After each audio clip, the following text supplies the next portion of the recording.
So hey guys, আজকের আমার ইউটিউবে থাম্বনেল দেখে বুঝতে পেরেছি যে কী নিয়ে ভিডিওটা বানাবো।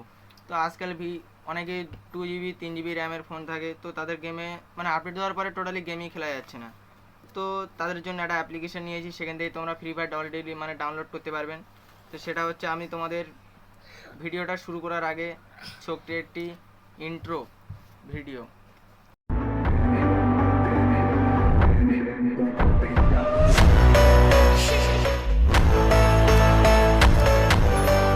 সো গাইস, প্রথমে তোমরা মোবাইলের স্ক্রিনে চলে আসবে। স্ক্রিনে আসার পরে তোমরা গুগলটি অন করে নেবে।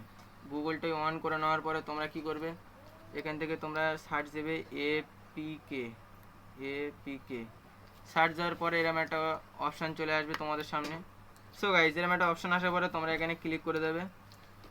তো ক্লিক করার পরে কিন্তু তোমরা কি করবে, তো গাইস এরকম একটা ইন্টারভিউ আসবে। এখান থেকে তোমরা কিন্তু আমার একটু নেটটা স্লো চলতে, যাই হোক, এখান থেকে যে লেখাটা আছে এপিকে প্লাস অ্যাপ ডাউনলোড, এখান থেকে কিন্তু তোমরা ডাউনলোডটা করে নেবে।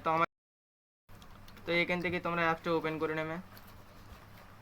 ওপেন করে নেওয়ার পরে কিন্তু তোমরা একটু ওয়েট করবে, একটু লেট হবে।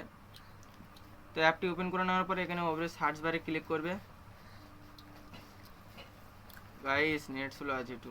তো সার্চ বারে ক্লিক করার পরে এখানে তোমরা কিন্তু ফ্রি ফায়ারটা সার্চ করবে, ফ্রি ফায়ার।